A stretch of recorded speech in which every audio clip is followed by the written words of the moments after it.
अरे बालापन से उसी कंस ने और कर दिया उत्पात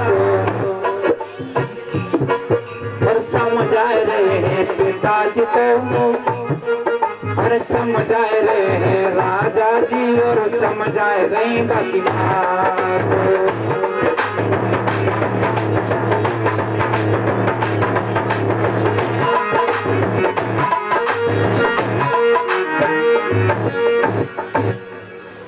उत्पात करने लगा, बार बार समझाया, मैया ने भी समझाया, जो मथुरा के राजा है ना उग्रसेन उन्होंने भी समझाया।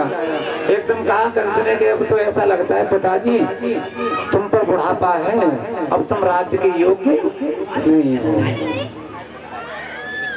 तुम राज्य करना ही नहीं जानते हो, राज्य कैसे हो। अरे जाके 4 लट्ठ हैं वही राजा है। एक दिन सभा लगी, सभा में क्या काम हुआ, कंस खड़े होकर के बोला ये बताइए हमारे पिताजी की तरफ कितने लोग हैं। तो 2-4 लोगों ने हाथ उठाया। फिर कंस ने कहा ये बताओ हमारी तरफ कितने लोग हैं, बताइए कंस की तरफ कितने लोग हैं, हाथ उठा करके बताओ। कोई नहीं हो। और उस समय सभा में काफी लोगों ने हाथ उठा दिया।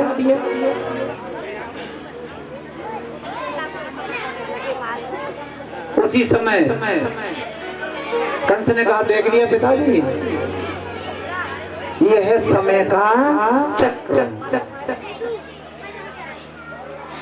पिताजी से कह रहा है ये समय का चक्र है, लेकिन ये नहीं कह रहा है कि विनाश काले विपरीत बुद्धि। जब विनाश का समय आता है तो बुद्धि किनारा कर जाती है। स्वयं अपने पिताजी को गद्दी से नीचे उतार दिया और मुकुट को उठा करके और अपने सिर पर रख लिया, गद्दी पर बैठ दिया और आवाज लगा दी बोले कंस जी महाराज की। अब तो जयकार लगा दिया सबने, नहीं लगाया? चलो महाराज कंस के एक चाचा हैं, क्या नाम है उन चाचा का?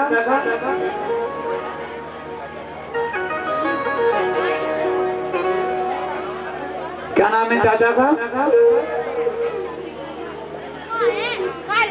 कंस के चाचा का नाम है देवक। क्या नाम है? देवक। और उनकी एक पुत्री है, क्या नाम है उस पुत्री का? देवकी। उस देवकी से इतना प्यार करता है, इतना प्यार करता है कंस, इतना प्यार करता है। देवकी की और भी बहन हैं, लेकिन ये देवकी सबसे छोटी बहन थी। इससे इतना प्यार करता है बहुत। जब बेटी विवाह योग्य हुई उसी समय कंस ने विचार किया कि हमारी बहन के लिए कौन सा वर होना चाहिए, कौन सा होना चाहिए। तो एकदम विचार किया कि एक बटेश्वर के राजा थे जिनका नाम था आहुक। क्या नाम था? हमने बोल दिया तो तुमने भी बोल दिया है ना, हमने बोल दिया तो तुमने भी बोल दिया। बहुत बढ़िया। कथा सुन कहाँ रहे हो तुम? बोलिए गोविंद भगवान की, शीतला मैया की, पार्वती मैया की। एक महाराज हैं जिनका नाम है वासुदेव।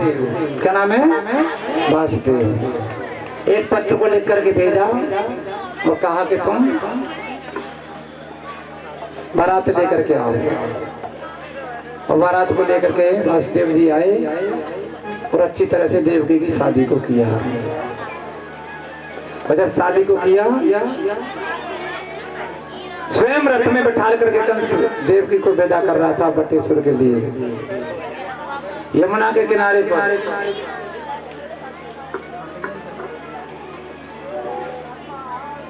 बटेश्वर के लिए विदा कर रहा था, तो जैसे ही यमुना किनारे पर आया, ऊपर से आकाशवाणी हुई, हे कंसराज, तो जिस बहन को अच्छी तरह से विदा कर रहा है ना, उसी बहन के गर्भ से जो 8वां पुत्र होगा वो तेरा काल होगा। क्या होगा? काल। और उसी समय क्या काम किया कंस ने? तूफानी जी, क्या काम किया कंस ने? अरे बाई समय के बीचरे और जाने बहन लई गिराई,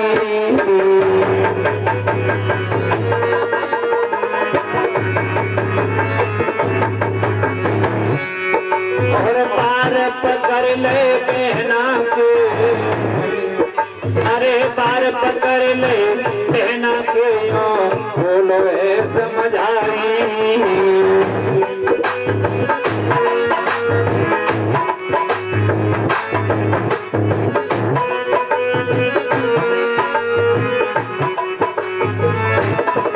महाराज प्रभु की लीला है न्यारी, और पस देविया पे खाड़े हैं, वो तो है तो पधारी।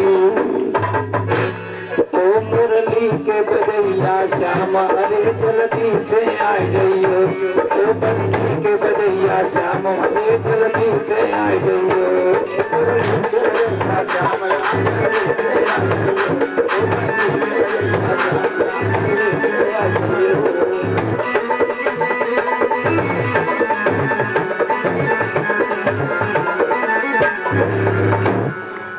एकदम बहन को पकड़ करके केसों को पकड़ लिया, पकड़ करके म्यान से तलवार निकाली, और म्यान से तलवार निकाल करके देवकी को मारने लगा। और जैसे ही मारने के लिए तैयार हुआ ना, तो उसी समय वासुदेव जी सामने आ गए। वासुदेव जी कहने लगे, क्या कर रहे हो कंसराज? कि मैं ये वो कर रहा हूँ, ना रहेगा बांस ना बजेगी बांसुरी। मैं इस बहन को मार रहा हूँ। क्यों मार रहे हो? अरे तुमने आकाशवाणी में नहीं सुना कि इसके ही गर्भ से 8वीं जो संतान होगी वो मेरा काल बनेगी, इसलिए मार रहा हूँ। वासुदेव जी ने कहा, कोई चिंता करने की जरूरत नहीं है, हम तुम्हें वचन देते हैं, जो भी संतान देवकी के गर्भ से पैदा होगी उसे हम पहले तुम्हारे हवाले करेंगे। तुम्हारी इच्छा हो तो छोड़ देना, तुम्हारी इच्छा हो तो उसे मार देना। उसी समय हाथों में हथकड़ी, पैरों में बेड़ी डलवा करके काल कोठरी में डाल दिया। बोलिए ठाकुर जी महाराज की जय। आज मैया बैठी है, सोच रही है क्या होने वाला है, क्या प्रभु ने लिखा है, क्या है, ऐसे जीवन से क्या फायदा। अरे जिस दिन से शादी हुई है उस दिन से मैंने संसार को नहीं देख पाया, क्या फायदा है। कबिल गिरे जेलन में सुकुमारी, और सुदे लो लो बंसी बारे। ये तो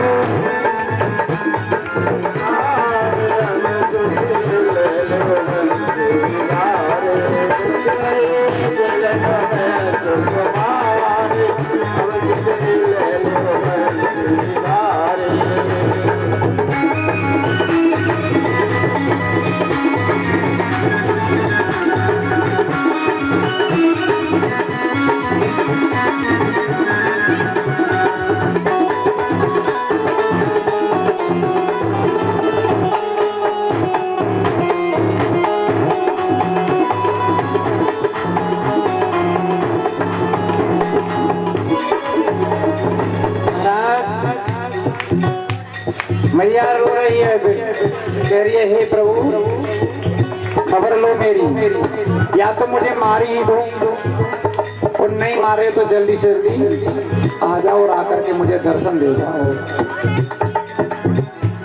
जे रोए रही जेलन में सुकुमार, अरे सुदे लहले बंसी बारे। रोए रही सुकुमार, अरे सुदे लहले बंसी बारे, अरे सुदे लहले बंसी बारे, सुदे लहले बंसी बारे, अमर जेलन रोए रही है सुकुमारे, अरे सुदे लहले बंसी बारे।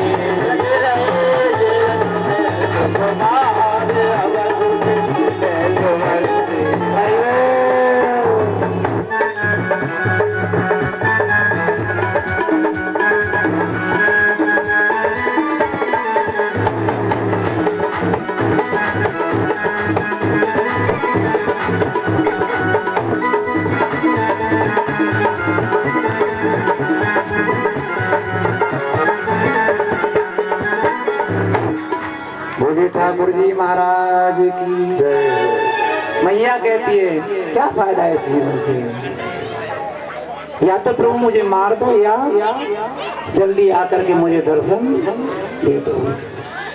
धीरे धीरे समय व्यतीत होता है और देवकी के प्रथम संतान पैदा होती है पहली। वासुदेव जी उसी संतान को लेकर के और कंस की सभा में पहुंचे। कहाँ पहुंचे? कंस की सभा में। हेलो महाराज, लीजिए महाराज, ये तुम्हारी बहन का पुत्र है, प्रथम संतान ने जन्म लिया है। कंस ने देखा छोटा सा बच्चा है, पूरे जीवन में कंस को उसी पुत्र पर दया आई थी। एक बार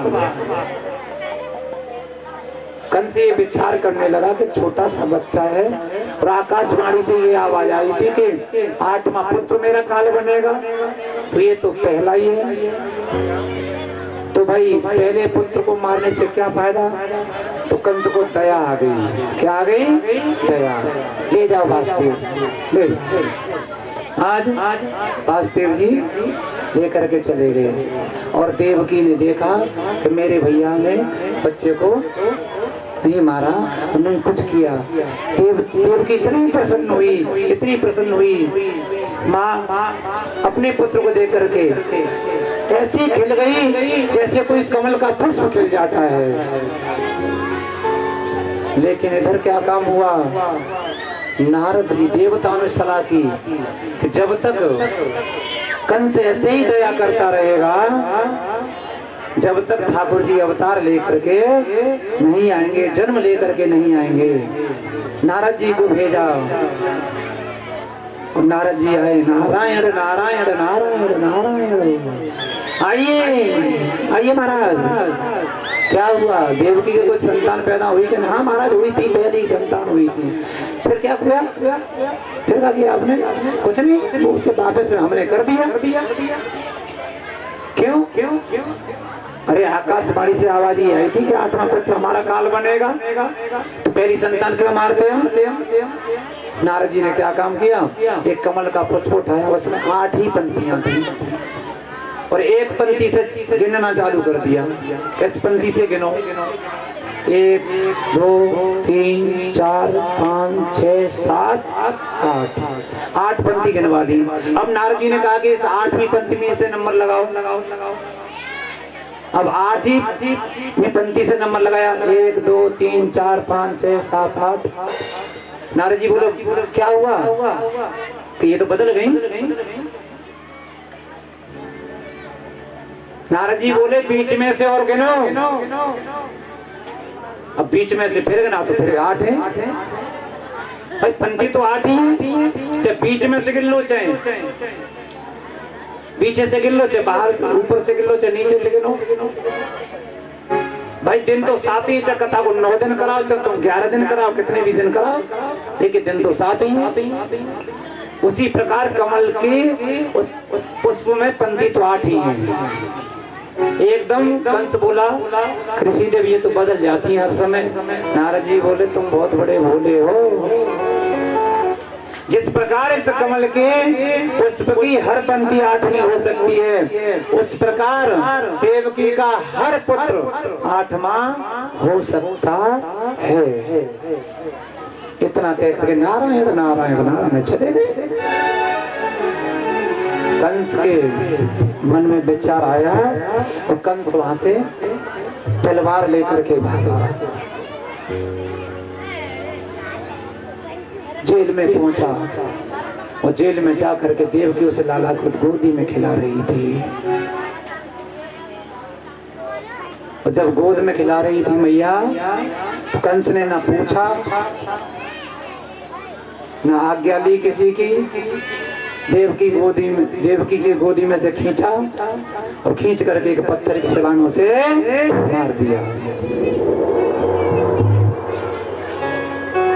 महाराज जब पत्थर की छलांगों से मार दिया तो देवकी फूट फूट करके रो रही है, कह रही है कि कर्म कछु कर बाइले, अरे कर्म कछु कर बाइले, होनी बड़ी रे बलवान। कर्म कछु कर बाइले, होनी बड़ी रे बलवान। जाए कछु कर बाइले, होनी बड़ी रे बलवान।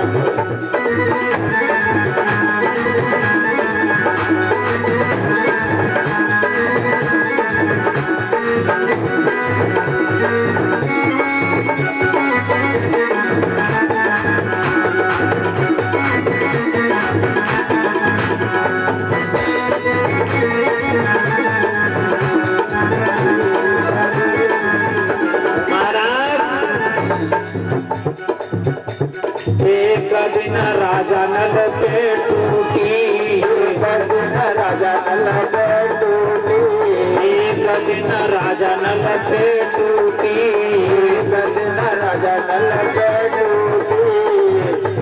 हार खून निगल गई रे फूटी, हार खून निगल गई रे फूटी, हार खून निगल गई रे फूटी, हार खून निगल गई रे फूटी।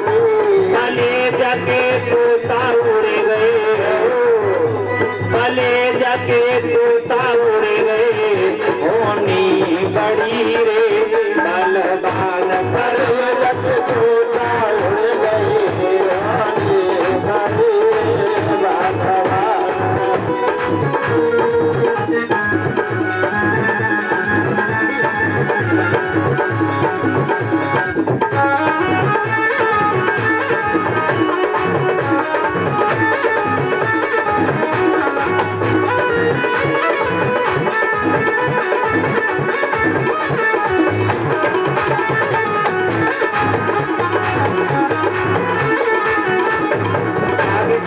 मैया क्या कहती है? एक दिन हरिशन पे टूटी, एक दिन हरिशन पे टूटी, एक दिन हरिशन पे टूटी, एक दिन हरिशन पे टूटी। लगाए रहे उमर घट में डूटी, लगाए रहे उमर घट में डूटी, लगाए रहे उमर घट में डूटी, लगाए रहे उमर घट में डूटी। लालो कारे में खाए लो, लालो कारे में खाए लो, होनी बड़ी रे बलवान। लालो कारे में खाए लो, होनी बड़ी रे बलवान। कर्म कछु कर बाइले, होनी बड़ी रे बलवान। कर्म कछु कर बाइले, होनी बड़ी रे बलवान। मैया बिलखती रह गई और कहने लगी, हे प्रभु ये क्या किया।